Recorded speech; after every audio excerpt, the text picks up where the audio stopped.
Hey guys. It's been a while since I recorded because I've been trying to heal from my concussions. So I filmed the last video I posted in the cemetery was concussion number 4 for me. And then a week after that, I hit my head again and I felt like I was concussed again. I basically started the whole healing process over, and that was exactly a week after the first incident. So it's been hard for me to get back to work and to kind of regulate myself and heal. And I've just been focusing so much on functioning and regular daily life. So this kind of stuff had to take a back seat. And it's also very hard for me to sit down and film without a script. But today I wanted to talk about misophonia and my experiences with misophonia. I don't intend on being educational about it. I will include a little thing here about what misophonia is in case you've never heard of it before and you're curious. But I am just here to talk about my specific experiences with it. So I started experiencing the symptoms when I was about 11 or 12. I think pretty much right when I was starting puberty, and I think that correlates because that's when my emotions started ramping up and I was feeling more irritable, and the misophonia went along with it, and I started noticing that certain sounds were very triggering to me, and I didn't quite know what that was or how to cope with it, so it was really confusing and distressing at the time to me and to my parents as well, because they didn't really know what to do to help me. I've noticed with my issues specifically, there usually is one person that I tend to fixate on, and it's usually whoever I'm closest to in my life or whoever makes the most noise. And at the time when I was a kid, when this first started, it was my dad, because my dad would chew with his mouth open. He had slippers and flip-flops that made a lot of noise, and he used to walk really hard, and we lived in a trailer, so the floor underneath was hollow, and he would just stomp, and that was really triggering to me as well. So before I knew how to manage, before I knew how to cope, I would have to listen to these sounds to the point of a meltdown, and then I would go in my room, I would cry, scream, punch things, hit my head on things. I remember I had this little whiteboard that I literally would bang against my head, and one day I got so mad I bent it in half. And it was difficult for my parents as well, I'd imagine.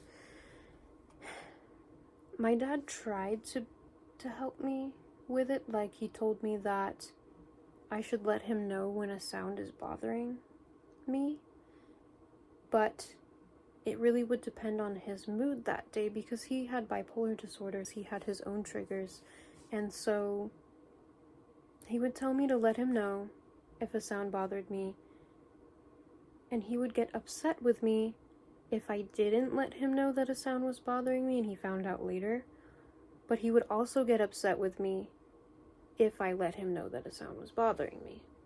So no matter what I did, it was wrong. And so that, as a kid, that really kind of taught my brain that no matter how I exist, no matter what I do, I'm a burden to those around me.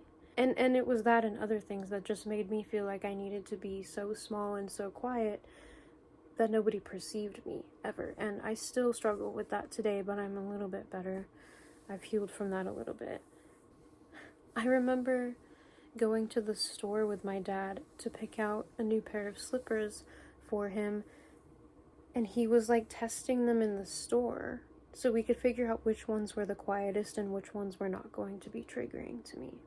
So as I got older and my dad passed away when I was 14, my brain decided to fixate on my mom for sounds, and I was also going through so much at the time, just losing my dad and having some very bad thoughts, terrible brain space, and I would snap on my mom, I think, when she made specific noises that I didn't like, and I would snap on her for other things too, which in hindsight makes me really sad because my mom is an angel and never deserved any of that.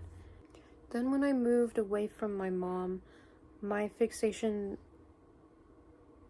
was now on whoever I'm dating at the time because that's the person I'm spending the most time with. And I've had a couple of exes that I guess they didn't fully understand it either. And I've tried to explain this in detail to people that are close to me. But I guess some people still have a hard time wrapping their brain around it. And so one of my exes whom I was homeless and living in my car with for a while, we would like get dinner or lunch, eat in the car. And when you're in a car, you're like very close proximity to somebody. I can hear all of the noises that are happening in their mouth. And so I would put in headphones. Like as I got older, I learned that putting in headphones or leaving the situation are about the only two coping mechanisms that I have to escape from the sound. So I'd put in headphones and he would get mad at me and say things like, I can't even eat around you. What am I supposed to do? And I would try to explain to him, you can eat around me. Me putting in these headphones makes it so that you can eat around me without me having a meltdown.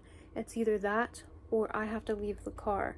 And it's either 113 degrees outside because we're in Arizona, or it's 30 degrees outside because we're in Oregon. I've lived in both states in my car. So there was no winning with him either. It was very similar to my dad. And I also remember that specific ex telling me over and over that it was a made-up disorder, that it wasn't real. And I would try to show him like articles online about it, and he would always dismiss me, telling me that it's not real and I'm making it up. And that also did some crazy things to my brain, I'm sure, but ultimately I know I'm not making this up. I mean, I've even met people, and I'm sure you have too, who cannot stand the sound of people eating with their mouth open. So when you have misophonia, a noise that triggers you goes beyond irritation, beyond annoyance. I think a lot of people are probably annoyed by the sound of someone eating with their mouth open or other repetitive noises. Like eventually it gets annoying and you want to like make it stop or leave. But for someone with misophonia, it triggers rage. It triggers your fight or flight. So you want to flee from the situation, or in my instance, when I was a child, the fight part was me just punching things or punching myself or pulling my hair out. And then, yeah, the intense rage is very, very difficult to deal with and express in a safe and healthy way. These days, I've done a lot of work on not blowing up outwardly, so I tend to mask my rage, and that's very exhausting in itself. But I cannot go around blowing up on people, even people that know what my noise triggers are. If they specifically make that noise around me, I am not justified in blowing up on them. I need to leave the situation. I had another ex that he wouldn't necessarily get mad at me. He would just get really sad. And he would basically self-deprecate that the noises he made when he was eating were triggering to me. And I tried explaining to him, it's not your fault. It's not on you. Like, I ended up consoling him every time. Not every time, but a lot of times I would end up consoling him. And that was stressful for me because I'm just trying to cope the best way that I can. The best way to go about this is we're eating together, I put in my headphones, we eat and we're done. There doesn't need to be guilt. There doesn't need to be blame. There doesn't need to be anger or sadness. Just let me exist how I need to exist. And that's it. So right now, I don't have a significant other, so there isn't really a specific person that my triggers are fixated on anymore. And I'm more fixated on kitchen sounds at the moment, because in this current apartment, the kitchen's right on the other side of my wall, so I can hear everything that's going on in there. And lately it hasn't been so bad, but when we had our other roommate here, who moved out recently, he was in the kitchen a lot. He was cooking a lot, to the point where I had my headphones in all day. Like, I could not exist at home without my headphones in. And I'm either playing music or I have white noise, like rain sounds. And the rain sounds really cancel out everything. Like, I cannot hear anything if I have the rain sounds playing loud enough. So I had those in all the time, which sucks. I don't like to wear headphones all the time. It hurts my ears. It's a little bit dysregulating and like overstimulating sometimes to have something playing in your ears constantly. But it was either that or be triggered and have meltdowns, and you know, I have to choose one. But he has since moved out and it's gotten a lot quieter here. My other roommate is very mindful of the fact that I'm sensitive to noises, and he will let me know if he's going to be in the kitchen for a long time, and he will like text me when he's done. That way I can take my headphones out and like exist normally again. So that's really nice, because he's really been the first person in my life that I've had a long relationship with that hasn't made me feel terrible about my issues, hasn't made me feel guilty, hasn't put the guilt on themselves. He just knows it's an issue and he's mindful of it, and he tries his best to let me know if he's going to be extra loud, which is amazing. So I recently stepped down from my leadership position at work because I just felt like I have been burnt out for like 2 years constantly, and I also was not able to heal another brain injury and continue in a stressful position like that. So I felt like it was best for my health and for the team to step down and just be a regular associate again. But I also switched departments, so I'm not on the retail end as much. And since I've been in the back more, I've noticed now I'm starting to become triggered by the sounds in the back, which is a huge problem, because with every other instance I've been able to cope with the sounds by like exiting the room or putting in my headphones, but at work I can't do that. I have earplugs that I can wear. I wear those loop earplugs, but they don't cancel out all the noise. I still have to be able to hear for safety reasons. I've been having a hard time coping with that because I can't run away anymore. So as far as curing this disorder, the only thing really is exposure therapy, and I don't have access to that.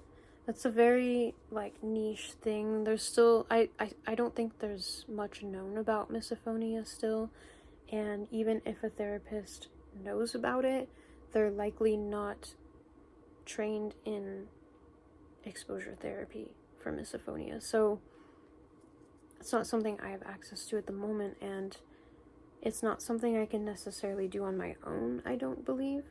But with all these new noises at work that are triggering me in the back, I'm going to have to learn something, because I can't spend every day, all day, triggered. And I have been for the past couple weeks. And I think I've been doing a really good job at masking it. I did slam a door the other day at work. And one person noticed, and I just played it off as like an accident. But I did slam it out of rage. Because the noises that are triggering me at work are like glass and things like slamming. It's just so loud back there sometimes. It's so loud back there. And because the kitchen noises have become such a trigger for me, it's kind of the same thing at work, because where I work, there's a lot of glass like clanging together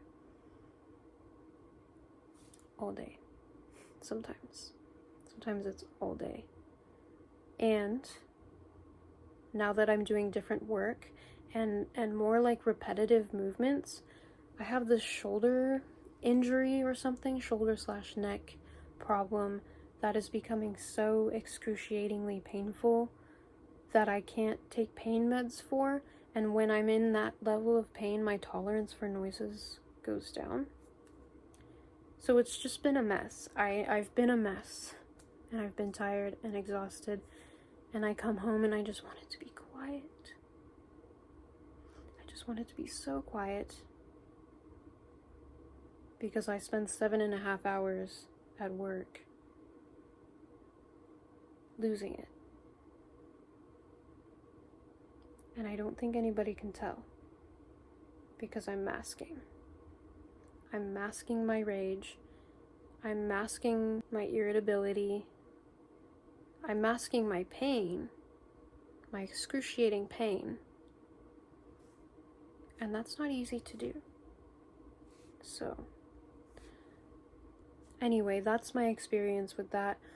I was going to say, hopefully, maybe me being forced to be around sounds that trigger me is going to help me in an exposure therapy kind of way. Like, I can look up some techniques as well, but I've sort of just been like breathing through it and telling myself that I'm safe. Because for some reason with misophonia, your brain is recognizing sounds as threats.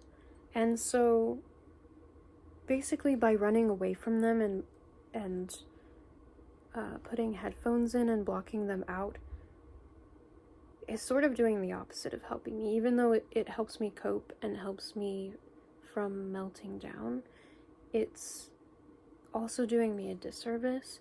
So I'm thinking maybe at work I'm just gonna get used to the sounds, and I don't know how this is gonna work.